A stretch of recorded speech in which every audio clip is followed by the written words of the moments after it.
Louis XVI, roi de France et de Navarre. L'appel à la nation partie 2.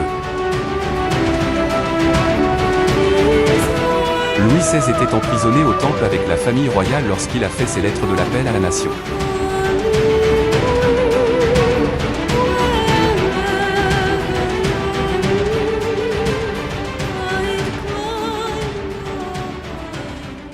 Bonsoir à tous et bienvenue sur le Salon Histoire de France. Ce soir, appel à la nation de Louis XVI, troisième partie. Et je vais commencer par la mise en œuvre. Donc on va continuer toujours un peu la thèse sur Goubert de Grubenthal. On va bientôt la terminer d'ailleurs. Et j'espère que ce soir, avant jeudi, je commencerai par parler de la véritable appel de la nation et des écrits de Louis XVI. Là, je continue. On avait saisi ça en 2011, vous voyez, je continue la thèse d'Orsini de 1949 sur l'appel à la nation et donc la mise en œuvre de l'appel à la nation. Donc Goubert de Grubenthal, nous croyons l'avoir démontré, n'est pas l'auteur de l'appel à la nation, mais il s'est fort activement occupé de sa mise en œuvre.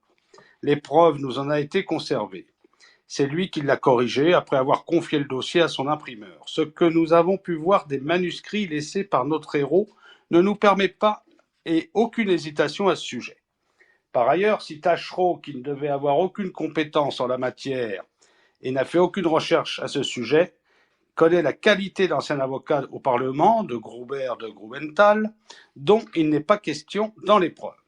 S'il fait allusion aux démarches de la famille auprès de Louis XVIII, dont nous avons trouvé de nombreuses traces dans les archives de la Maison du Roi, archives qui étaient alors inaccessibles et dont il n'a évidemment pas tenté l'exploration, c'est qu'il tenait ses renseignements à ceux-là même qui lui avaient confié ce document et qui, dans l'ensemble, ne l'ont pas trompé. Pourquoi Malesherbes fait-il appel au concours de l'ancien avocat ? Il le connaissait personnellement et depuis longtemps, il y avait entre eux des idées communes, de nombreuses affinités sur les réformes nécessaires. Leur œuvre montre une très profonde conformité de doctrine. Bien que fort tolérant, l'ancien président de la Cour des aides était aussi un croyant, encyclopédiste et rationaliste, que l'ex-avocat au Parlement, et cela qui pouvait l'éloigner de son souverain, le rapprochait d'autant de son confrère. Après le 21 janvier, les deux hommes perdirent contact et Malesherbes garda le silence sur cet épisode extraordinaire. Après-il l'arrestation du 13 septembre, qu'il sait, ils se retrouvèrent dans la prison de Port-Libre, le 13 Niveaux aux deux Floréal, en deux, du 3 janvier au 21 avril 1794, ils se turent. Ils devaient se taire. Goubert de Grubenthal n'était pas arrêté en raison d'une activité dont personne n'avait eu connaissance. Il convenait donc de ne pas en parler. Il y avait des oreilles largement ouvertes un peu partout dans le monde, des moutons dans toutes les prisons. Que l'on s'imagine la discrète confrontation des deux hommes qui avaient en commun un pareil secret. Nous ne l'ignorons pas. Nous l'avons rappelé au début de cette introduction. Il y eut sous la monarchie de Juillet une abondante production de faux mémoires. Mais ils étaient rédigés dans un intérêt mercantile en vue de l'édition et de la vente. On les imprimait, on leur faisait une large publicité. Ici, dans le cas de l'appel à la nation, rien de pareil. Et c'est même fort exactement le contraire. Nous sommes en présence d'un texte extrêmement important. Il a été composé typographiquement deux fois à de nombreuses années d'intervalle. Il n'a été imprimé qu'une seule fois dans une austère petite revue de documentation historique qui n'avait aucun caractère politique ou littéraire. Il n'a jamais été édité alors qu'il lui était fort facile d'en obtenir un livre au moyen d'un tirage à part au prix d'un remaniement insignifiant. Et qu'a-t-on apporté à l'érudit directeur ? Non pas un manuscrit, mais une épreuve, ayant date certaine et dont nous établissons, sans contestation possible aujourd'hui, qu'elle a été manipulée par un homme mort peu après 1807, c'est-à-dire environ 30 ans auparavant. L'hypothèse d'une supercherie postérieure à l'Empire ne saurait donc être soutenue. Nous demandons instamment aux historiens qui voudraient discuter notre affirmation de ne le faire qu'après avoir minutieusement consulté les preuves et l'avoir comparé au manuscrit de Goubert de Grubenthal. Faisons remarquer en terminant qu'il est impossible à la fois de feindre l'existence d'une correspondance en vue d'authentifier un texte apocryphe et d'en refuser la communication dans ce texte qui va enfin être imprimé et pris au sérieux, ce qui doit mettre le comble aux vœux du fraudeur. Ce serait plus que de l'illogisme. Il faut enfin parler de l'imprimeur, Jean-Jacques Rainville. C'est lui qui donne date certaine à l'épreuve de l'appel à la nation. L'érudit Paul Delalin, si longtemps directeur de la bibliothèque du Cercle de la Librairie, a publié en 1899 un gros volume in vitro qui fait autorité. L'imprimerie de la librairie à Paris de 1789 à 1813, on y trouve page 177 la brève notice suivante. Rainville, imprimeur, 1790, 91 rue Sainte-Anne, butte Saint-Roch, numéro 59. Au-dessous, et sans qu'il soit possible d'affirmer qu'il s'agit du même personnage faute de prénom connu, Rainville, février 1800, rue Férou, près de Saint-Sulpice, numéro 991. Annuaire 1802, rue des Marais, numéro 5. Faubourg Saint-Germain, l'annuaire 1802 indique comme adresse antérieure, passage des Écuries au numéro 4. L'auteur fait remarquer lui-même que ce travail est forcément incomplet. Certes, et il ne pouvait en être autrement, nous en avons ici la preuve puisqu'il ignore l'appel à la nation, composé en 1793, rue de Seine, Petit Hôtel Mirabeau, numéro 1405. Cette lacune est bien compréhensible. Il était naturel que Delalin ignorât la page de titre reproduite dans la revue rétrospective et le catalogue général des imprimés de la Bibliothèque nationale, qu'il l'eût parfaitement documenté à ce sujet. N'a vu paraître son volume 65, où sont répertoriées les œuvres de Gruber de Grubenthal, et que dans le courant que de l'année 1916. Elle peut aussi s'expliquer tout autrement. Bien que des gens seront peut-être tentés de croire que si Rainville n'a laissé aucune trace répérable de son activité depuis 1791, alors qu'il habitait rue Sainte-Anne, à un moment où journaux, livres, brochures, mémoires, pamphlets se multipliant comme jamais, fournissent aux bibliographes une formidable documentation, c'est que son activité avait cessé à cette date, c'est qu'il avait disparu d'une façon ou d'une autre. Et que de le faire réapparaître 2 ans après, rue de Seine, dans un autre quartier, pour la seule composition de ce texte, qui n'a même pas été imprimé, c'est lui attribuer arbitrairement à une adresse fictive. La continuation d'une activité professionnelle supprimée depuis longtemps, c'est avouer la supercherie. Eh bien non, il n'y a pas de supercherie. Seule, on le sait, une partie des documents administratifs des sections de Paris nous ont été conservés. Louis Jaffard a trouvé aux Archives nationales les cartons de la section des 4 nations, plus tard de l'unité. Il renferme entre autres documents les listes d'établissements et de délivrance des cartes de sûreté. Sous le numéro d'ordre 87, l'une d'elles est délivrée le 6 octobre 1792 à Jean-Jacques Rainville, imprimeur en lettres âgé de 42 ans, résidant actuellement rue de Seine, précédemment domicilié rue Sainte-Anne, né à Paris, sous le numéro d'ordre 2552.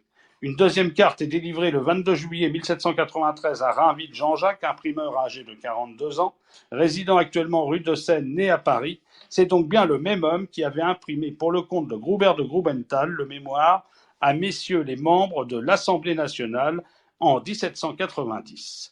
En 91, le discours sur l'autorité paternelle et le devoir familial. À partir du 22 juillet 1793, nous perdons sa trace. Qu'importe, l'épreuve est définitivement authentifiée. C'est le seul document qui ait donné l'adresse de Rainville en 1793 rue de Seine, et nous avons maintenant la certitude que Rainville, en 1793, était installé rue de Seine. L'épreuve est bien date certaine, elle est du début de 93. Alors, il y a les lettres de cachet à Paris de Franck Brentano, qui nous donne quelques renseignements sur cet imprimeur et vraisemblablement sur ses ascendants. Ce volume se complète en effet d'une liste des prisonniers de la Bastille. Nous y relevons. Numéro 4205, Rainville Jacques, compagnon imprimeur, entré le 17 octobre 1752 pour brochure calomnieuse contre l'archevêque de Paris, sorti le 21 février 1754. Numéro 4355, Rainville Jacques, compagnon imprimeur, entré le 24 juin 1757 pour affaire de l'imprimerie clandestine Champlot, transféré à la conciergerie le 5 juillet 1757. Numéro 4699, Rainville Jacques, compagnon imprimeur, entré le 29 décembre 1765 pour l'impression du mémoire contre Madame de Langeac, sorti le 9 mai 1766. Numéro 5250, Rainville Jean-Jacques, compagnon imprimeur, entré le 1er avril 1788 pour délit de librairie, sorti le 14 juillet 1788. Les 3 premières rubriques ne sauraient concerner l'imprimeur qui nous intéresse. Né vers 1751, vraisemblablement il s'agit de son père ou d'un oncle, Étant donné l'identité des deux prénoms, à un moment où il avait 37 ans, la quatrième se rapporte sûrement à lui. Elle nous apprend qu'il ne redoutait, comme ses parents, ni l'activité clandestine, ni la prison. Goubert de Grubenthal, qui lui aussi avait été détenu à la Bastille 2 fois, et tout récemment, du 8 mars au 13 mai 1785, ne pouvait l'ignorer. Il pouvait donc se confier à son courage et à sa discrétion. C'est tout ce que nous avons pu recueillir sur le plus humble protagonisme de cette histoire, humble mais indispensable, et qui authentifie d'une manière irrécusable la date de l'appel à la nation. Alors, les épreuves de l'appel à la nation sont dans les cartons de la Bibliothèque nationale côté F7 4808, F7 4804, F7 2507, F7 2508. Nous venons de le voir, Taschereau nous a très imparfaitement documenté. Il s'était très imparfaitement documenté lui-même. On ne nous a pas attendus pour constater cette carence et faire la remarque d'ordre général.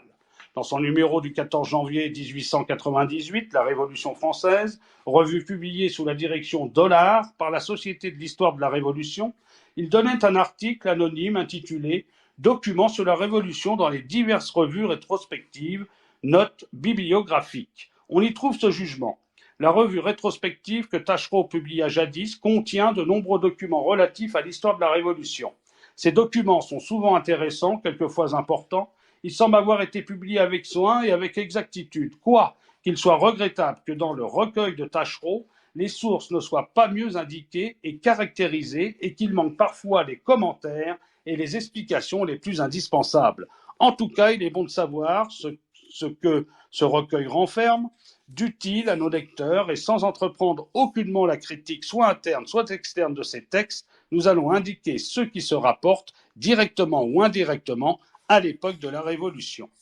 L'appel à la nation est simplement évoqué à sa place chronologique par cette brève mention, tome 9, mémoire de Goubert de Grubenthal en faveur de Louis XVI, lors de son procès, réimpression d'un imprimé rare, la fin est dans le tome suivant, rien de plus. Certes, nous ignorons ce que sont devenus les manuscrits de base, les documents originaux. Pour le moment, ils ont disparu. La seule pièce originale qu'il nous reste, c'est l'épreuve conservée à la réserve de la Bibliothèque nationale, où elle est entrée en 1888 par acquisition à la vente Valère Martin. Penchons-nous sur elle, examinons-la, scrutons-la. Elle peut livrer quelques-uns de ces secrets qui ont échappé à Taschereau. Elle se présente à nous sous la forme d'un volume in vitro de 312 pages. Elle se termine brusquement avant la fin du mémoire et de la fuite à Varennes, première des 3 pièces justificatives annoncées dans le texte. Elle est revêtue d'une ancienne reliure, fin 18e, début 19e. Elle porte au dos ce titre « Observa », qui ne correspond à rien, sinon au désir de dérouter un curieux possible sur les rayons d'une bibliothèque. Sur la page de garde, une note manuscrite. Exemplaire unique en épreuve, sauvé lors de mon arrestation le 27 mars 1793. Elle est suivie d'un trait de plume imprécis, évoquant un vague paragraphe. Qui a été arrêté le 27 mars 1793, nous le savons. Ce n'était ni Goubert de Grubenthal, ni Rainville, quel tiers détenteur. L'avocat aurait-il eu une raison, à nous inconnue, pour faire remonter au 27 mars un événement qui se produisit que le 13 septembre. Cette note est-elle de sa main? Ne l'eût-il pas signée, tout au moins de ses initiales? Et ce paraphe, qui n'est pas son paraphe. En tête de la page de titre, cette mention, une seconde double. Elle signifie qu'il faudra fournir la seconde épreuve en double exemplaire. Et c'est cette injonction au typographe que Taschereau a prise pour un bon à tirer, alors que c'est exactement le contraire. Et pourtant, il y a bien un bon à tirer dans l'épreuve. Nous le trouvons page 265, il est ainsi rédigé. Bon à tirer après correction. On a bien lu bonne. C'est bon à tirer conditionnel n'est donc valable que pour une feuille d'impression. Pour le seul cahier dont il occupe la marge, en tête de la première page, la méprise de Taschereau est évidente. Ainsi, cette page de titre est en première épreuve. Elle n'a pas été remaniée par l'imprimeur, mais elle l'a été par Goubert de Grubenthal à plusieurs reprises et très profondément. Ces additions au texte primitif, ces repentirs, ces délatures s'y lisent à livre ouvert. Ils nous renseignent parfaitement sur les étapes successives de la rédaction et par voie d'induction sur les événements contemporains qui les ont motivés. Premièrement, la page de titre original. telle qu'elle avait été remise à Rainville en tout dernier lieu, bien après le texte, puisqu'elle fait état du décret du 17 janvier. Elle doit être du 17, le jour même du décret, ou du 18 de ce mois. Tout espoir n'est pas encore perdu. Le roi va interjeter en appel. Il y a encore la question du sursis, qui, Malherbe l'espérait, pouvait tout remettre en cause. Le 19, le sursis est rejeté par la Convention, au cours d'une séance qui ne prend fin d'ailleurs que le 20, à 4 heures du matin. Cette fois, toute espérance est vaine. 2. Le second État est à peu près contemporain du premier. À quelques heures, peut-être même à quelques minutes près, Grobert de Grubenthal ajoute 2 épigraphes, dont un en français, 2 vers de Mirliton, dont il reconnaît l'auteur par des initiales transparentes, dont il s'est plusieurs fois servi au cours de sa carrière d'homme de lettres, qu'il utilisera encore au moins 3 fois par la suite. L'indication de l'imprimeur est maintenue. On est encore visiblement dans l'ignorance du décret qui met littéralement hors la loi tous ceux qui s'occuperont d'un appel de cette nature, 19-20 janvier. 3. Le troisième État. Il est essentiellement caractérisé par la suppression de tout ce qui pourrait permettre une identification quelconque, épigraphe et initiale de Grobert de Grubenthal, nom et adresse de l'imprimeur. Cette fois, on sait, l'appel à la nation, s'il paraît, serait une œuvre posthume, rien ne trahira les collaborateurs du roi martyr. Mais à cette édition, on y songe encore, sans quoi ces précautions seraient inutiles. On le sait, l'appel à la nation ne parut pas. Le danger était devenu trop grand. Ultérieurement, l'ancien avocat au Parlement reviendra à cette page de titre, à la suite de « par l'auteur », il écrira « Monsieur Goubert », dans la ligne au-dessous, il effacera MG, il laissera la particule 2, il utilisera le G qui complétera par Grubenthal. Il est bien visible que le trait de plume qui s'acquitte de ce travail est postérieur au reste des corrections manuscrites de cette page. Il est incontestablement de la main de Grobert de Grubenthal. Pour en être convaincu, il suffit de se rapporter à ses autographes. Cette page de titre nous offre un véritable et fidèle sismogramme du tremblement qui ébranlait les assises de la nation. L'éditeur de la revue rétrospective ne l'a pas vu. Cette cécité s'est étendue jusqu'au plus humble détail. L'adresse de l'éditeur présentait une coquille, 152 rue de Seine, chiffre porté par le correcteur à 1405, par insertion de 40 entre 1 et 5 et délature du 2. Tachereau croit que le 1 est corrigé en 40 et au lieu d'imprimer 405, dans ce cas, c'eût été le numéro correct. Imprime 450, c'est qui eût exigé la correction du 1 en 4 et du 2 en 0. L'ouvrage de Paul Delalin, précédemment cité, comporte un supplément qui donne notamment un classement par rue des domiciles d'imprimeurs, libraires, auteurs, etc., de 1789 à 1813, avec la comparaison de l'ancien et du nouveau mode de numérotage avant et après août 1805. Nous y relevons rue de Seine, garnerie, libraire de 1800 à 1804, hôtel Mirabeau, vis-à-vis la rue Mazarine. Numéro 1403, devenu en 1805 le numéro 6, donc en 1793, hôtel Mirabeau était 6 1403 rue de Seine, le petit hôtel de Mirabeau, siège de l'imprimerie de Rainville, immeuble mitoyen, sans doute à usage de commun ou de dépendance, portait naturellement le numéro 1405. Le reste de l'épreuve comporte d'assez nombreuses corrections de la main de Grobert de Grubenthal. Elles sont uniquement typographiques, à part 2 ou 3 qui introduisent des modifications d'infime importance. Il s'agit, on le voit, d'un texte très sûrement établi. C'est un travail minutieux, fait par quelqu'un de compétent et qui en a une grande habitude, mais qui donne l'impression à tout professionnel de l'édition de s'occuper d'un ouvrage dont il n'est pas l'auteur, qu'il ne connaît que très imparfaitement, alors que cet ouvrage dénote chez son auteur une connaissance approfondie du sujet traité, à savoir la vie politique de Louis XVI. Cette impression résulte de 2 catégories This space was downloaded via spacesdown.com. Visit to download your spaces today. de faits. Premièrement, au cours de la lecture de l'épreuve, le correcteur a mis en marge, avec une certaine indécision. Il lui arrive plusieurs fois de se reprendre, des chiffres de renvoi au nombre de 35 en face des passages qui lui ont paru nécessiter des notes explicatives en appendice. Or, ce travail est un travail de composition et non de correction. Il est consubstantiel du texte. C'est au cours de rédaction que l'auteur décide d'élucider ou de préciser tel ou tel paragraphe par une explication rejetée in fine. Si Grobert de Grubenthal avait été l'auteur de l'appel à la nation, il eût pu, en se relisant sur la première épreuve, ajouter ou retrancher, compléter ou modifier ce travail. Il n'aurait pas eu à l'improviser entièrement. Il ne faut pas confondre ce genre de notes avec les pièces justificatives qui sont les documents à l'appui et dont 3 étaient annoncés dans le texte. Il ne nous a pas paru indispensable de les publier à la suite de l'appel. Il ne faut pas davantage les confondre avec les notes en bas de page qui sont purement explétives. Nous en relevons 5 dans l'appel à la nation, dont 3 sont destinées à annoncer les pièces justificatives. Notons-le en passant, la 3e, qui est relative au testament, a été omise par Taschereau. Notons qu'à ce moment, le testament ne pouvait être connu que de Malesherbes et du roi. Chaque fois que nous trouvons une note en bas de page, elle a le numéro 1, ce n'est pas notre cas. La page 290, par exemple, a en marge le numéro 35, en bas de la page le numéro 1. Il n'y a donc aucun rapport entre les notes explétives remises à l'imprimeur en même temps que le texte, puisqu'elles figurent dans la même épreuve, et les notes explicatives dont la nécessité n'apparaît ici au correcteur qu'à la lecture de cette première épreuve. Secondement, à 2 reprises, le correcteur se réfère expressément à des manuscrits qui sont en sa possession, mais qui n'a pas sous la main, sans quoi il n'aurait pas eu à s'y reporter tout de suite. Page 210.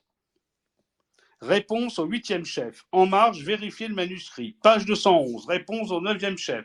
En marge, vérifier le grand manuscrit. Le grand manuscrit, qu'est-ce qu'à dire sinon les 2 dossiers du Temple et des Tuileries établis par Louis XVI et dont il fallait tirer parti suivant le plan tracé, les instructions transmises par Malesherbes, car plusieurs parties pouvaient faire double emploi. Et peut-être fallait-il avoir recours à l'un et à l'autre, faire un montage, un mixage, si l'on veut bien emprunter ces termes fort explicites au cinéma et à la radio. Avant août 1805, je vous rappelle, les numérotages des immeubles étaient tellement fantaisistes que nous relevons dans la petite rue de Seine, qui s'étendait de la rue de Bussy au quai Malaquais, le numéro 38 à proximité du 1403. Voilà à peu près comment on numérotait les rues à cette époque-là. Il est évident que l'ancien avocat au Parlement corrige un texte qu'il a fait composer par son imprimeur, un texte admirablement bien rédigé, mais il ne connaît pas, ou fort peu, un texte qu'il doit pouvoir des pièces justificatives enrichir de notes et d'appendices et auxquelles il a été appelé à collaborer par un travail complémentaire de mise en œuvre, de correction, de rédaction explétive. Le tableau et son cadre de référence ne seront pas de la même main. Goubert de Grubenthal dut s'acquitter de cette tâche chez l'imprimeur et, nous venons de le voir, conserver les dossiers originaux chez lui, où son activité judiciaire et sa section le mettaient en quelque sorte à l'abri des suspicions et des perquisitions. Il n'eût pas été prudent de se promener dans la section des 4 Nations, l'actuel quartier Monet Institut, avec des documents de cette nature. Il en fallait beaucoup moins pour risquer sa tête. N'oublions pas que malgré tout son courage, et l'on sait de quel cran le défenseur martyr fit preuve au tribunal révolutionnaire et à l'échafaud, Malesherbes se remit à l'abbé de Firmont la lettre autographe de Louis XVI que chez un tierce personne où il avait fait convoquer à cet effet, l'époque imposait de telles précautions. Sur l'épreuve même, et pour aller au-devant de toute objection, nous constaterons enfin que l'orthographe employée notamment pour l'imparfait est moderne, alors que la plupart des textes à l'époque comportaient l'orthographe ancienne. Or, Rainville était un des rares imprimeurs ayant adopté dès 1790 l'orthographe moderne, ainsi que l'attestent les épreuves de Goubert de Grubenthal, comme le mémoire à messieurs les membres de l'Assemblée nationale, ou le discours sur l'autorité paternelle et le devoir familial. L'auteur d'une supercherie eût certainement évité de recourir à une orthographe exceptionnelle en 1793. Mais qui était cet employé par l'imprimeur Rainville? Nous donnons donc aujourd'hui l'édition originale de ce texte. Il n'a jamais été connu que par quelques érudits dont la vocation est de tout lire, mais dont la fonction n'est pas de tout publier. Il nous a paru mériter la plus large diffusion. Le rapprochement des textes épars que nous avons réunis, dont les uns étaient dans le domaine public, dont les autres n'avaient besoin que de quelques mois de patiente, recherche pour être exhumés, aurait dû attirer depuis fort longtemps l'attention des spécialistes. Mais ce document capital n'avait joué en son temps aucun rôle. Il avait été présenté par erreur, malgré l'emploi de la première personne, bien que Louis XVI s'exprimait lui-même comme une éventuelle plaidoirie d'appel due à la plume d'un avocat inconnu. Les allusions voilées de Taschereau, rédigées d'ailleurs en termes elliptiques, évoquaient sans précision les oppositions qui présidèrent à la publication dont il fut l'artisan en 1837. Communication de pièces et de renseignements d'une part, refus de dossiers d'autre part. Ce conflit se passa dans l'ombre. Taschereau semble en avoir pris son parti. La seule tâche qu'il s'était assignée était la publication de documents historiques inédits. On lui en apportait un et d'importance. Il le publiait, le livrant à la controverse. Mais ce fut précisément l'inattendu qui arriva. Il n'y eut pas de controverse. Dans la presse, dans la société, aucune réaction perceptible. La Gazette de France elle-même reste muette. On ne relève aucune seule exception, un article de la Quotidienne, court mais perspicace, du 25 mai 1837, malgré la confusion de Taschereau et bien qu'admettant sans discussion la fiction d'une plaidoirie d'appel rédigée par Groubert de Grubenthal, le rédacteur anonyme de l'organe légitimiste a bien senti, sans tout à fait le dire, que l'appel à la nation n'a pas le caractère d'un simple travail d'avocat. Voilà ce qu'il dit. Cet écrit, si intéressant par son origine, l'est encore davantage par la liberté avec laquelle il s'exprime. Ici, c'est le roi qui est censé parler et qui parle de la nation. On n'y voit donc pas ces ménagements et ces précautions fort excusables dans la bouche d'un défenseur, mais qui siérait mal à un prince de cette race où, quoi qu'il advienne, l'honneur est toujours sauf. Le plaidoyer nomme les choses par leur nom et les hommes par la qualification que la postérité leur a laissée. Exactement 3 jours plus tard, dans son numéro du 28 mai, la Quotidienne imprimait sans un mot de commentaire une lettre de Ferdinand de Grubenthal le neveu. C'est une lettre extrêmement embarrassée. Voilà ce qu'il dit. Bulletin bibliographique, monsieur le rédacteur. Ce n'est que par un article contenu dans le feuilleton de votre estimable journal, numéro du 25 de ce mois, que j'ai eu connaissance de la publication dans la revue rétrospective d'un mémoire intitulé « Appel de Louis XVI à la Nation ». Comme fils et neveu des auteurs de ce mémoire, en possession des pièces justificatives, lettres, procès-verbaux et de saisie, ordonnances de brûlement en place publique, des épreuves tirées, mandat d'amener, ordre d'incarcération de l'auteur, etc., etc. Je dois à ma famille et je me dois à moi-même de déclarer que les faits prétendus historiques avancés sur l'auteur dans l'avis mis en tête de cette publication sont inexacts. Quant au mémoire en lui-même, possesseur du manuscrit, sur lequel se trouve un avertissement indiquant les sources et les preuves des faits avancés et auquel enfin se rattachent les notes importantes explicatives d'un grand nombre de passages de ce mémoire, je dois également à la vérité de déclarer que cette publication est incomplète. D'un brouilleur de pistes, il n'y avait aucune raison de l'adresser à la Quotidienne, car c'était la revue rétrospective qu'elle concernait et Taschereau qu'elle mettait en cause, et auprès desquels on ne voit pas qu'il ait jamais protesté. Et il la remplit des plus folles allégations, démenties par les archives. Ferdinand de Grubenthal part en effet de procès-verbaux de saisie, ordonnances de brûlement en place publique, des épreuves tirées, prétendues pièces d'un procès qui n'a jamais existé. Il parle de mandat d'amener et d'ordre d'incarcération de l'auteur de l'appel à la nation, alors que nous avons établi, grâce au dossier du comité de sûreté générale, que l'incarcération de Groubert de Grubenthal n'avait aucun rapport avec l'appel à la nation. Quant au manuscrit, nous doutons fort que Ferdinand de Grubenthal l'ait eu en sa possession. Si même son oncle, par prudence, avait recopié de sa main le travail de Louis XVI, il l'eût produit pour rectifier les erreurs qu'il invoque. Sa lettre est celle d'un homme rallié à la monarchie de Juillet, effrayé de ce que son nom soit publié à l'association d'un texte qui met si gravement en cause le propre père du roi. Quelle est la raison du refus d'audience opposé à une telle publication? À l'origine, et la plus importante, c'est le faux départ causé par l'erreur de base de Taschereau. Il y en a d'autres. Les voici, selon nous, l'état des esprits en 1837, le discrédit jeté sur les facultés intellectuelles de Louis XVI et le parti pris des historiens à ce sujet. Les légitimistes étaient, cela va de soi, les plus qualifiés pour faire un sort à l'appel à la nation, mais ils se caractérisaient alors par une extrême atonie.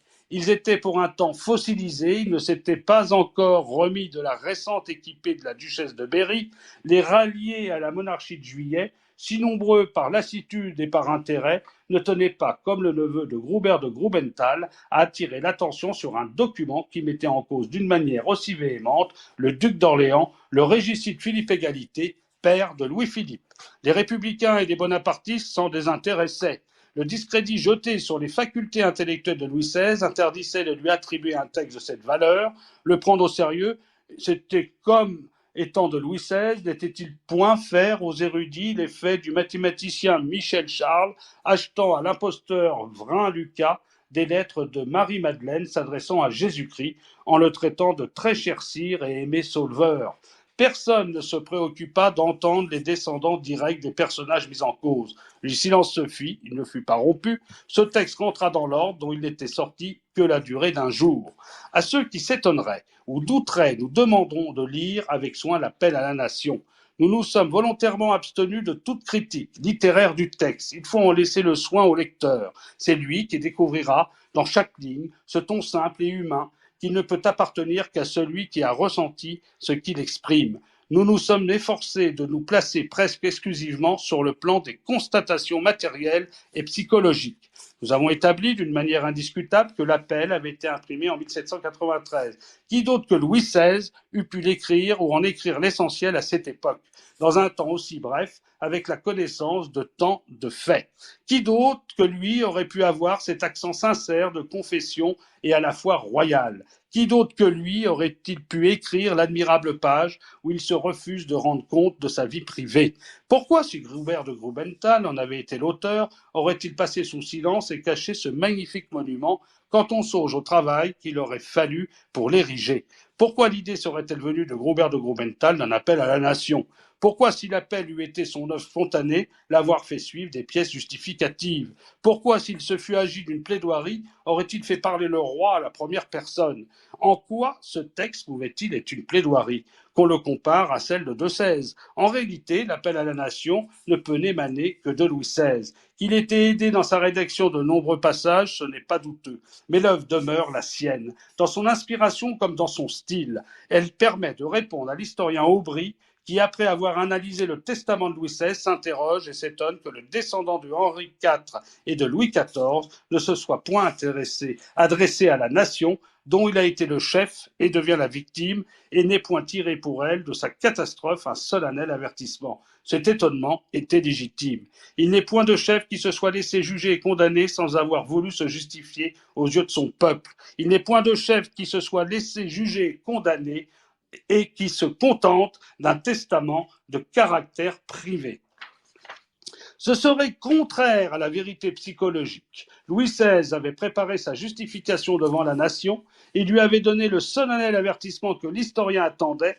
Exprimant ses dernières volontés, il pouvait se contenter de parler à Dieu, à sa femme et à ses enfants. Le monarque savait qu'il avait déjà parlé aux Français, ses seuls juges. On comprend alors la dernière déclaration du roi, lue par de XVI à la Convention et qui, terme pour terme, se retrouve dans l'appel à la nation. Je dois mon honneur, je dois à ma famille de ne pas souscrire à un jugement qui m'inculpe d'un crime que je ne puis me reprocher. En conséquence, je déclare que j'interjette appel à la nation elle-même du jugement de ses représentants.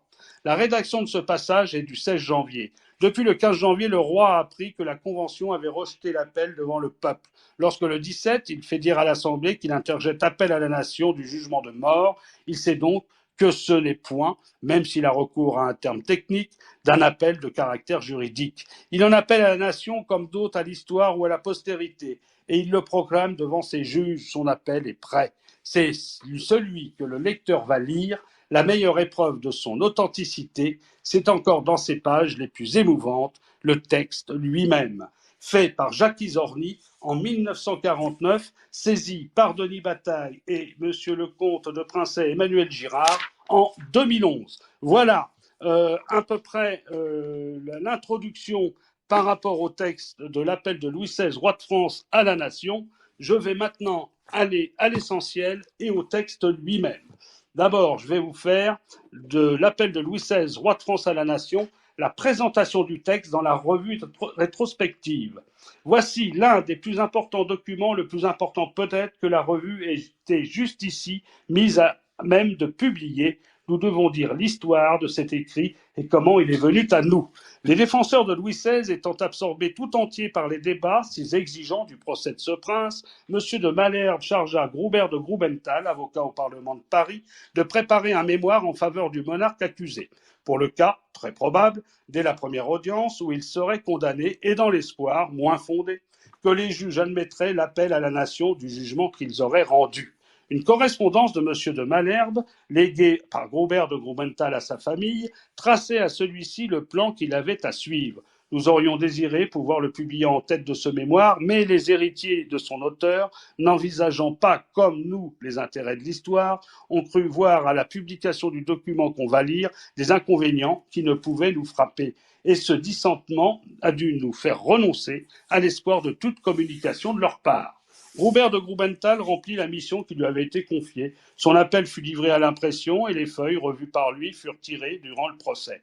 Quand la sentence fatale eut été prononcée, quand la demande de recours à la nation eut été rejetée, Grubenthal s'empressa de faire détruire l'édition entière de son plaidoyer, qui fut devenu peut-être son propre arrêt de mort. Il n'en conserva qu'un seul exemplaire présenté depuis à Louis XVIII à son retour en France et qui valut à la famille de Grubenthal son inscription sur la liste des pensionnaires de la liste civile. Nous ignorons ce qu'est devenu cet exemplaire, nous l'avons vainement demandé à la bibliothèque du Louvre, il a échappé à toutes les recherches, mais l'imprimeur avait conservé les épreuves de l'auteur portant ses dernières corrections et revêtu de ses bons à tirer. C'est ce volume précieux qui nous a été communiqué par son possesseur actuel. Celui-ci nous a autorisé à le déposer au bureau de l'imprimerie de notre recueil comme un monument que plus un bibliophile sera curieux d'examiner et qui doit nécessairement aller enrichir quelques grandes collections de pièces sur l'histoire de notre Révolution. Voilà ce que nous avons dit par rapport à cela. Contre-ordre. Les vœux des cahiers de la Constitution, fondement de ses droits, l'évocation d'un chimérique pacte social, la constatation mélancolique que le désir et l'intention de bien faire ne suffisent pas, la résistance des parlements qui n'a pas su briser, les manœuvres de la faction d'Orléans auxquelles il n'a pas su mettre fin par un acte d'autorité, devant lequel certes n'aurait reculé aucun des trois premiers Bourbons. Sa lucidité qui lui inspire une critique pénétrante de la Déclaration des droits de l'homme et de la Constitution et lui permet de démontrer le mécanisme de la conjuration orléano-jacobine dont il peut dire « J'étais parvenu, quoique difficilement, à connaître le secret de la faction, je savais tout ». Et ses qualités d'homme d'État qui surprirent tous ses ministres jusqu'à Roland. La critique de la guerre déclarée à l'Autriche, la nation asservie à ses mandataires et par ses mandataires, la dilapidation des finances, de l'autorité, la désorganisation du royaume, la destruction générale. Et son humilité, il rend compte à la nation. Et sa majesté, quand la fonction s'exprime, le représentant de la nation, c'était moi. Le président de l'Assemblée n'était que le chef de ses mandataires. Pour s'adresser à son peuple d'emblée, Louis XVI a trouvé le ton juste. Il semble que ce soit le ton propre de la fonction. Il termine l'appel à la nation, proprement dit, par un très émouvant parallèle entre son administration et celle de ses successeurs, opposant l'inventaire de son règne au bilan de la Révolution, à cette date de mon temps, en homme qui a compris que son temps n'est plus et parle avec le détachement de ceux qui savent la mort imminente et certaine. Écrites sous le coup des décrets, les dernières pages sont fébriles et comme haletantes. Les tout derniers paragraphes sont très probablement dus à Malesherbes, qui les aurait rédigés après avoir recueilli les ultimes instructions du monarque qu'il a encore pu voir à 2 reprises le 18 janvier. C'est au lendemain de la dernière visite qu'il fit au roi que Malesherbes dut écrire les dernières lignes, expression de la pensée royale puisqu'elles sont datées du 19 et que ce jour, le roi n'eut plus aucune communication avec son conseil. Le 20 janvier, le rejet de sursis ne laisse plus subsister aucun espoir. Il faut s'arrêter, et c'est au milieu de la première des pièces justificatives que l'on s'arrêtera. L'appel à la nation est donc une histoire du règne et un bilan. Louis XVI le commence le jour de son ascension au trône. Il se tait sur sa famille, sur sa vie privée. Il n'en parlera que dans son testament, qui ne doit pas avoir en principe de caractère public. Elle ne regarde que lui. Au sortir d'événements si proches, il a pourtant le recul nécessaire. Ces événements, il les revoit de près, mais de haut. C'est en quelque manière une voix du passé qui évoque les faces de son temps et les confronte avec les réalités de l'heure. Ce n'est pas une plaidoirie qu'il rédige, mais il ne lui est pas interdit de compléter cette histoire par un bref exposé de ses moyens de défense. Et c'est ce qu'il fait comme un proscriptum, ce complément n'ayant à ses yeux que fort peu d'importance. Pour la réfutation de calomnies qu'il repousse de toute sa conscience d'honnête homme, il a fait confiance à ses avocats. Le lecteur ne manquera pas d'ailleurs d'être frappé qu'il comparera la plaidoirie du 26 décembre et l'exposé des moyens de défense portant sur les mêmes objets. C'est à deux ordres radicalement différents qu'ils appartiennent, mais si l'on peut penser que Malesherbes a collaboré activement à l'argumentation juridique et à certains passages de caractère un peu oratoire. Ce texte, où il s'exprime continuellement à la première personne, Louis XVI ne s'est pas contenté de l'inspirer, d'accepter de le signer. L'eût-il fait que l'intérêt en serait aujourd'hui le même, mais il était seul qualifié pour assumer la responsabilité d'un tel exposé. Bien plus, seul, il en était capable. C'est bien lui qui prend la parole avec une pertinence, une clarté et une autorité de monarque.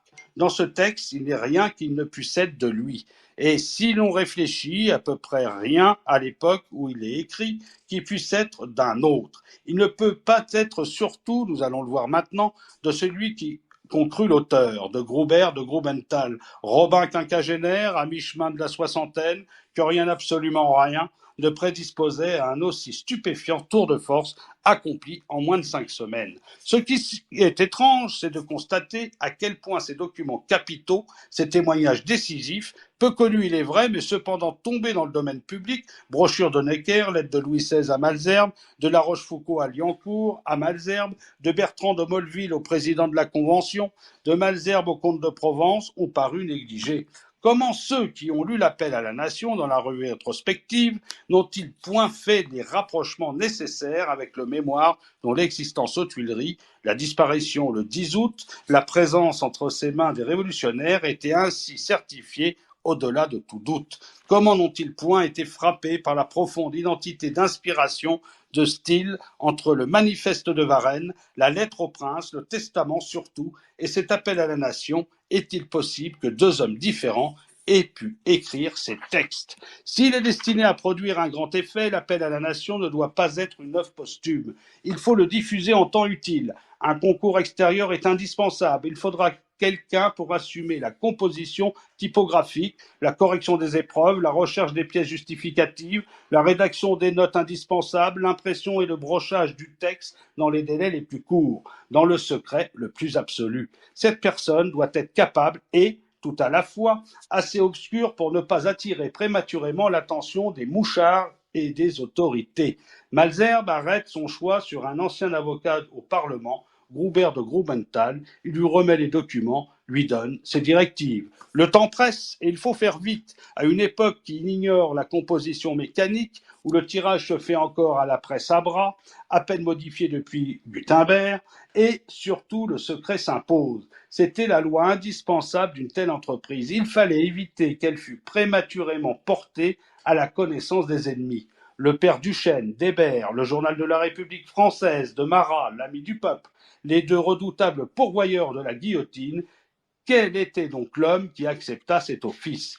Le fichier biographique de la Bibliothèque nationale, utile pourtant et si solidement documenté, ne nous donne qu'une seule référence sur Groubert de Grubenthal, et encore est-elle établie au nom de Grubenthal de Lignières, qui fut éphémèrement son nom de jeunesse, et renvoie-t-elle à un ouvrage dont les renseignements sont insignifiants et de plus en partie erronés. C'est ainsi que ce personnage se jouit de l'étrange privilège d'être à la fois l'un des hommes publics dont il a été le moins parlé, sur lequel il a été accumulé cependant le plus d'erreurs et de contradictions. Des gens qui étaient quasi ses contemporains en ont fait deux personnages entre lesquels ils ont réparti ses œuvres et son activité, attribuant les unes à Grubenthal de Lignières, les autres à Groubert de Grubenthal. Le Larousse, en 17 volumes, lui-même entretient cette erreur.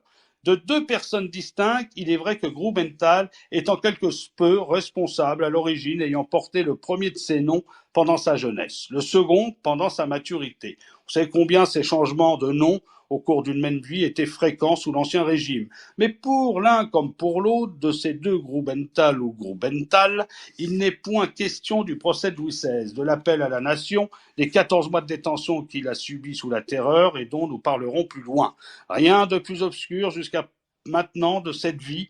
De longues recherches faites par Louis Jaffard nous ont cependant permis de découvrir les rares documents que l'on possède sur lui, dispersés à la Bibliothèque nationale, aux archives nationales, aux archives de la préfecture de police, etc., et de reconstituer l'unité de sa vie. Cette survivance, dans cette extrême obscurité dont rien ne l'avait fait sortir, atteste qu'il n'a jamais fait parler de lui comme défenseur, en appel de Louis XVI, ni sous la Terreur, ni quand la période virulente de la Révolution fut passée, ni même sous le Directoire et le Consulat, si favorables cependant à une révélation de cette nature ni sous l'Empire. Né en 1739 sur la paroisse Saint-André des Arts à Paris, bien que probablement baptisé dans une autre église, fils d'un noble styrien autrichien, qui se fit naturaliser français sur le tard, occupé à des études austères depuis l'âge de 17 ans, il dut se mettre à l'étude du droit vers 1756-57, travaillant sans doute dans quelques études d'avoué, de notaire ou de procureur au Châtelet pour se préparer à sa future carrière d'avocat au Parlement. Les écrits qu'il nous a laissés, anonymes ou non, en manuscrit ou imprimés, sont autant de traces de son activité, de pierres militaires qui jalonnent sa carrière. L'analyse de ses œuvres nous a paru indispensable. Cette analyse démontre que Grubert de Grubenthal était en vérité étranger de formation, de culture, de style, à tout ce qui permettait de composer et de rédiger l'appel à la nation. En 1760, il publie une infime plaquette anonyme, Irus ou le savatier du coin. Il nous en prévient, mon intention a été de faire un raisonnement philosophique sur le faux et la richesse et les inconvénients de la misère, couronné par l'éloge de la médiocrité. Ce court poème est rédigé en alexandrin didactique d'une impersonnalité certaine. L'influence des maîtres qu'il s'est choisis est fort sensible. Il pastiche assez bien Voltaire. Par exemple, il dit « Consultons la raison et suivons sa lumière, nous ne pouvons errer lorsqu'elle nous éclaire. » Et après Voltaire, c'est Boileau qu'il n'imite pas mal non plus. Un prélat ridicule, un évêque exempté d'assister aux offices, chargé du revenu de 30 bénéfices. Il révèle déjà son rationalisme absolu et son anticléricalisme. Alors, voilà, maintenant, nous allons commencer le début de ce texte fondamental que je vais commencer à vous lire pour vous mettre un peu, disons, l'eau à la bouche pour la suite. Je vais vous dire donc l'introduction et la première époque. Appel de Louis XVI, roi de France, à la nation, le texte.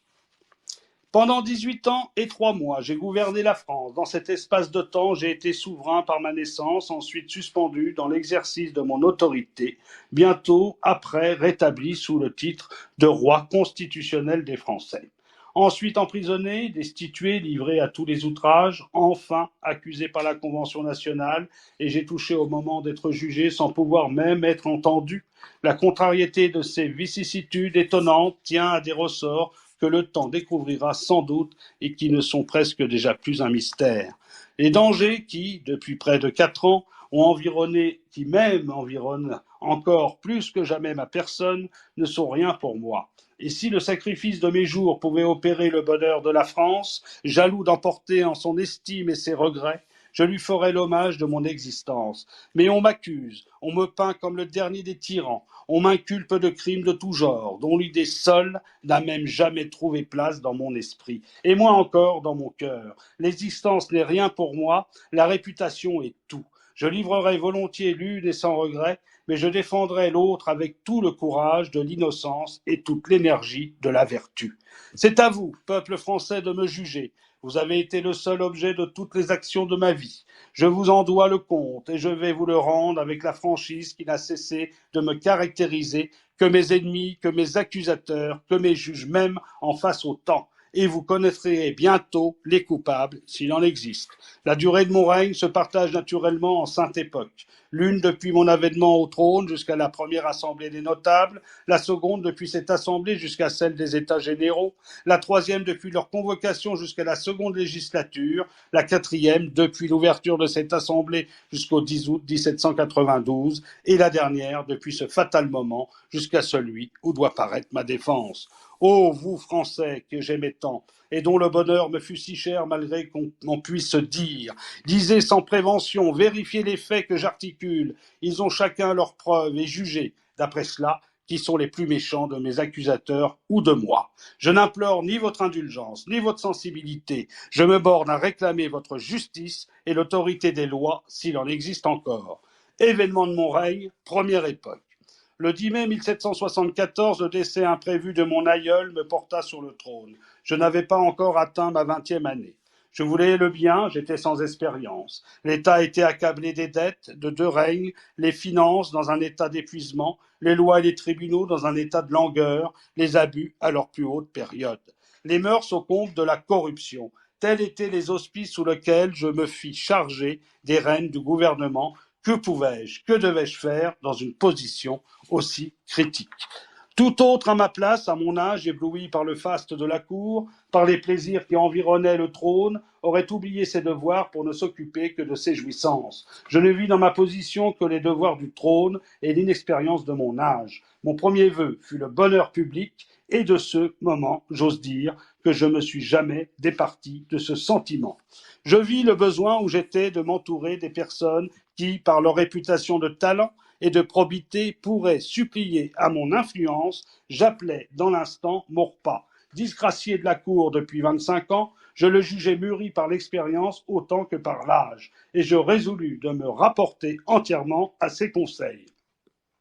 J'appelais successivement Miroménil, Vergène, Sartine, Dumuy, Turgot et le courageux Malherbe, aujourd'hui l'un de mes défenseurs. Dans un âge plus mûr, j'aurais eu peine à faire un choix plus conforme à l'opinion publique, et ceux que j'ai faits dans la suite l'ont toujours été sur le même principe, mais ces tous n'ont pas également répondu à mon espérance. Quel reproche pourrait-on me faire de m'être trompé sur quelques-uns de mes choix, lorsque la France entière, depuis près de 4 ans, s'est tant de fois trompée sur les siens? Le premier acte de mon autorité fut un acte de bienfaisance. À mon avènement au trône m'était échu le droit domanial, connu sous le nom de droit de confirmation ou de joyeux avènement. Je me fis rendre compte de son origine, de ses motifs. Je crus qu'il était de ma justice de m'en départir à la décharge des contribuables. Et c'est ce que je fis par mon édit du 30 mai 1774, dans le préambule duquel j'annonçais les vues et les principes que je me proposais d'établir et de suivre pendant le cours de mon règne. Fidélité dans les engagements, économie dans les dépenses, réforme dans l'administration. Telles étaient les bases sur lesquelles je m'étais promis d'asseoir l'exercice de mon autorité. Le second acte fut le rappel des tribunaux. Le soin de la justice devait fixer mes premiers regards. Le vœu de la nation sollicitait cet appel. Je crus devoir y déférer. Et bientôt, tous les tribunaux du royaume reprirent leur ancienne fonction. Le soin d'assurer les subsistances ne me parut pas moins pressant. Il fut l'objet des arrêts du Conseil des lettres patentes du 13 septembre et du 2 novembre 1774, par lesquels j'établis la liberté absolue des grains dans toute l'étendue du royaume et défendus tout approvisionnement pour l'avenir sous mon autorité, parce que loin de me faire baisser les prix de la denrée, c'était au contraire le moyen d'en provoquer le surhaussement. Cependant, malgré mes soins, je ne pus arrêter les suites de la malveillance, et les émeutes qui furent excitées en 1775 nécessitèrent de ma part des mesures de rigueur et la convocation d'un lit de justice pour parvenir à la répression des excès populaires. Fort éloigné de prévoir la révolution, j'avais dès les premiers instants de mon règne formé le projet de faire naître dans ce royaume une liberté digne de la nation française. Liberté qui, loin d'être désorganisatrice de tous les liens sociaux, les resserra au contraire plus étroitement, qui rendit à l'homme l'usage d'un droit imprescriptible, celui de ses facultés morales et politiques, sous l'autorité de la loi, seule égide de la vraie liberté, qui, détruisant toute servitude, contraire aux vœux et à la nature et à la raison, fut aussi éloigné de la licence et de l'anarchie que de l'humiliation de l'esclavage. Je voulais enfin remettre l'homme à sa place, et mon cœur se flattait d'avance du bonheur de régner sur de tels hommes. Je me proposais en conséquence de supprimer à perpétuité les servitudes personnelles et réelles, et d'affranchir à la fois les personnes et les biens. Tel fut mon plan, et toutes mes vues d'administration se sont constamment reportées à ce système. Que l'on suive méthodiquement l'histoire politique de mon règne, et l'on verra que je ne me suis jamais écarté du but que je m'étais proposé. Mais pour le remplir, il fallait nécessairement prendre des mesures de douceur et de persuasion, autrement que par des voies contraires, j'eusse violé le droit sacré des propriétés, et dans le temps même où je voulais opérer le plus grand bien, je n'aurais eu, dans l'esprit de ceux intéressés à la conservation des abus féodaux, que le mérite d'un tyran ou d'un despote. Je n'aurais qu'en fin de compte, manqué mon but. Les corvées étaient une sorte d'impôt d'autant plus onéreux qu'il frappait directement sur la portion et la plus indigente et la plus utile du royaume, sur les gens de la campagne, et que ceux qui travaillaient à la confection des routes étaient précisément ceux à qui elles étaient individuellement moins nécessaires, de sorte qu'il en supportait toute la charge sans en recueillir aucun bénéfice. Cette espèce de servitude me parut accablante.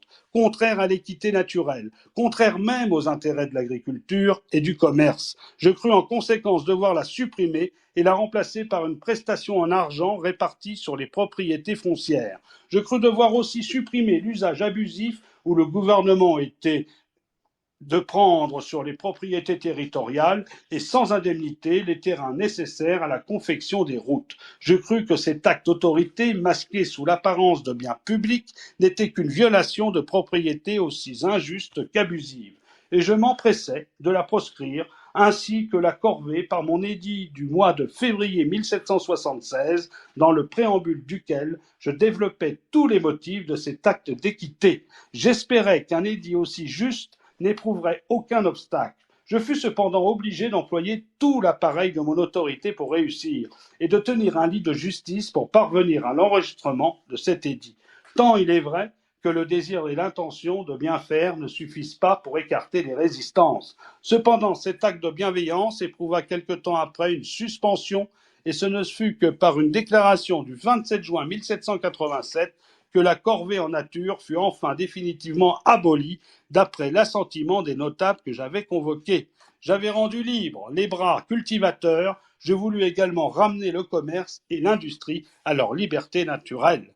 Les règlements les plus anciens des différentes communautés d'art, des métiers, avaient imposé des conditions rigoureuses et souvent impossibles aux élèves des différentes corporations pour parvenir à la maîtrise de l'État qu'ils avaient adopté. De sorte qu'après avoir rempli le temps de leur apprentissage et avoir acquis les talents nécessaires, ils ne pouvaient être admis à la maîtrise et se voyaient forcés d'être toute leur vie les esclaves des maîtres. Il est vrai que dans un autre abus, on éludait les règlements et que, moyennant finance, on obtenait un arrêt du Conseil qui admettait à la maîtrise, mais cette ressource était infiniment dispendieuse. D'un autre côté, les frais de maîtrise et de réception étaient au-dessus des facultés des aspirants et souvent absorbaient leurs avoirs au point qu'après être reçus maîtres, il ne leur était plus possible de s'établir. Ces abus invétérés étaient d'autant plus d'entraves qu'ils nuisaient à la liberté qu'a tout individu à se choisir et d'exercer l'état qui lui convient. Ils nuisaient également à l'accroissement du commerce et de l'industrie limitée par les autres entraves. Je crus donc devoir les en délivrer à jamais et par mon édit du même mois de février 1776, enregistré au même lit de justice, lequel contient le développement des motifs et sa promulgation, je supprimais toutes les jurandes et communautés d'art et métiers du royaume, à la réserve de 5 qui intéressaient la sûreté publique et dont une, celle des perruquiers, ne pouvait être supprimée que par le remboursement effectif des charges. J'allais successivement parcourir et réformer les différents abus d'administration antérieurs à mon règne, mais je crus que pour y réussir avec plus de faculté, je devais avant tout m'assurer de l'opinion publique et associer la nation elle-même à l'exercice de mon autorité. Ce fut dans cette vue que j'adoptai le système des administrations provinciales qui, en chargeant les provinces d'une portion d'autorité, allégeait d'autant le poids de celle qui pesait sur le monarque. Par là, j'affaiblissais l'influence ministérielle sans compromettre l'autorité ni les devoirs du trône. J'abrégeais les sinuosités de l'administration et par la combinaison des pouvoirs, je ramenais toujours au point de centre le résultat des opérations en écartant les cabales et les intrigues qui entravaient sans cesse l'administration ministérielle. Mais pour parvenir à ce but désirable, j'avais à combattre les États provinciaux, jaloux de leurs prérogatives, le clergé, plus jaloux de ses immunités, la noblesse aussi jalouse de ses privilèges, et plus encore le système des finances qui offrait à chaque pas des difficultés insurmontables. Néanmoins, au milieu de ces obstacles, et par mon édit du 12 juillet 1788, je tentais l'établissement d'une administration provinciale dans le Berry. Cette tentative, qui ne produisait que quelques avantages purement locaux, ouvrit les yeux à la nation. Elle conçut dès lors tout le bien qui pouvait résulter de la même opération en grand, mais pour l'exécuter, il fallait, comme je viens de le dire, renverser tout le colosse des finances et le système général d'imposition et de perception. Malheureusement, à cette époque, je me vis forcé de prendre part à la guerre des États-Unis de l'Amérique contre l'Angleterre. Les conditions honteuses de la paix de 1763 étaient restées profondément gravées dans le cœur des Français. La suprématie maritime usurpée par l'Angleterre, le marasme de notre commerce asservi par ce traité, l'honneur, l'intérêt de la nation, celui de l'Europe entière, enfin l'avantage d'opérer la liberté des mers qui entrait toujours dans mes vues et, plus que tout cela, le vœu de la nation me déterminèrent et la guerre fut déclarée. Mais il fallait d'une marine, des dépenses extraordinaires, et reculer encore le plan de libération que j'avais tant à cœur. En vain, j'avais déjà mis en œuvre quelques moyens d'économie. En vain, le premier, je m'étais exécuté par la suppression et la réforme d'une portion dispendieuse de ma maison militaire et domestique. Il fallait renoncer à tout projet ultérieur pour ne s'occuper que des moyens de soutenir une guerre dont la durée devenait fort incertaine, mais dont les dépenses étaient très positives. J'opérais cependant encore diverses suppressions, telles que celle des trésoriers de ma maison en 1778, celle des contrôleurs généraux de ma maison et de la chambre denier, d'intendants et de contrôleurs du garde-meuble et d'autres. Par mon édit du mois de juillet 1779 et enfin celle de 406 charges par mon édit du mois d'août 1780, j'avais absolument résolu de ne conserver que ceux qui tenaient essentiellement à la dignité du trône et de la nation. Mon objet principal dans ces différentes suppressions était d'anéantir les privilèges exorbitants attachés aux charges supprimées et qui pesaient plus particulièrement sur les habitants de la campagne. Mais l'une des suppressions qui prouve le mieux le désir que j'avais de procurer à tout le royaume les avantages de la vraie liberté fut celle de la main morte dans l'étendue de mes domaines. On sait que la main morte était l'un des droits de la féodalité la plus ancienne, en vertu duquel les vassaux, dans certaines parties du royaume, et notamment dans le département du Jura, étaient attachés à la glèbe sous le titre de serfs, et ne pouvaient disposer ni de leur personne ni de leurs biens. Sur le tableau qui me fut fait de cette servitude horrible, je conçus le projet de rompre des fers aussi injurieux à l'humanité qu'à la raison.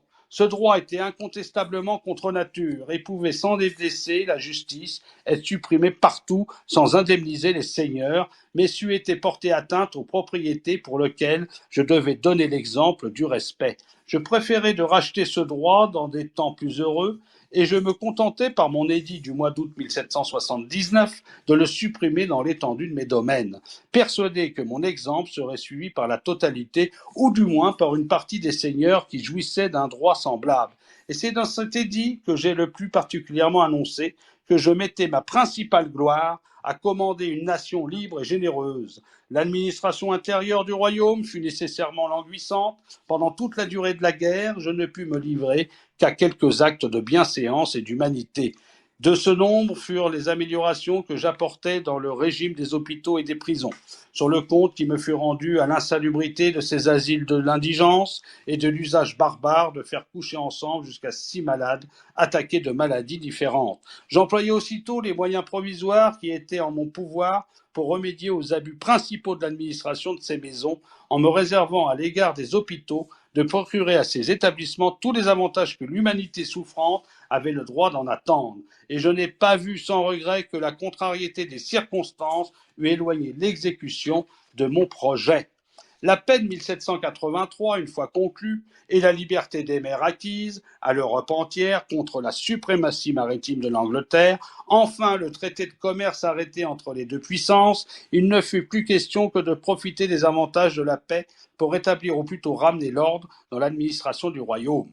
La guerre dispendieuse, d'où je sortais, avait considérablement accru la dette publique, la multiplication des rentes viagères avait presque doublé, la dette constituée, les charges annuelles excédaient les produits des impositions, de sorte même qu'avec les économies les plus considérables, il devenait impossible de ramener la recette au père de la dépense. Ce n'était point le cas au retour de la paix, de doubler la somme des impositions. Les charges annuelles excédaient le produit des impositions, de sorte même qu'avec les économies les plus considérables, il devenait impossible de ramener la recette au père de la dépense. Ce n'était point le cas au retour de la paix de doubler la somme des impositions.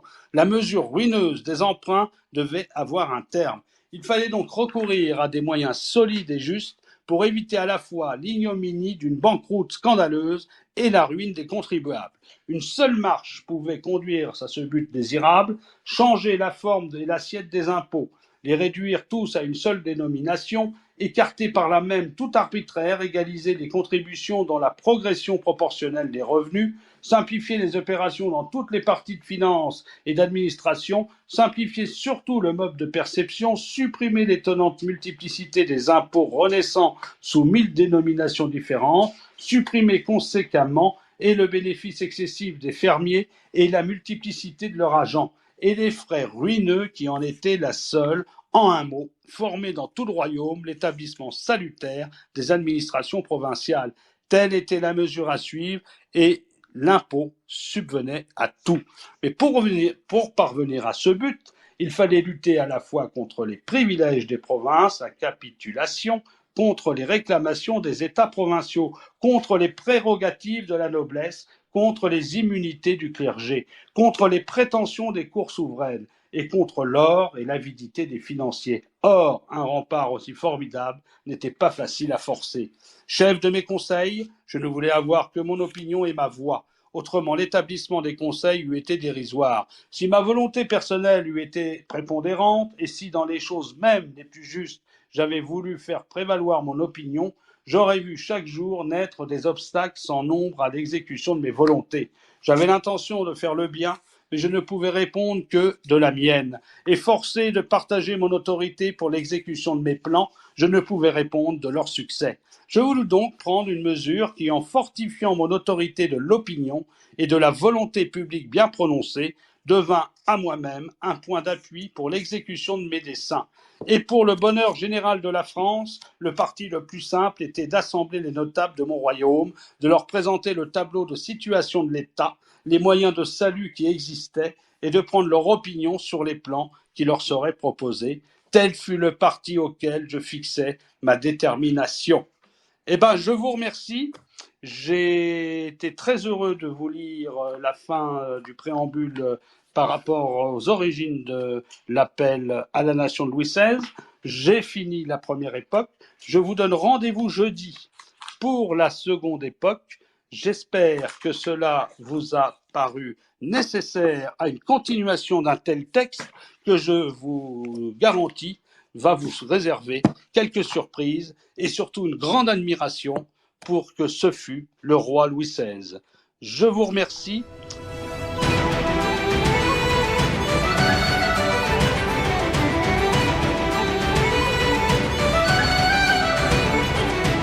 Louis XVI a été trahi par le duc d'Orléans et ses alliances proches des idées révolutionnaires.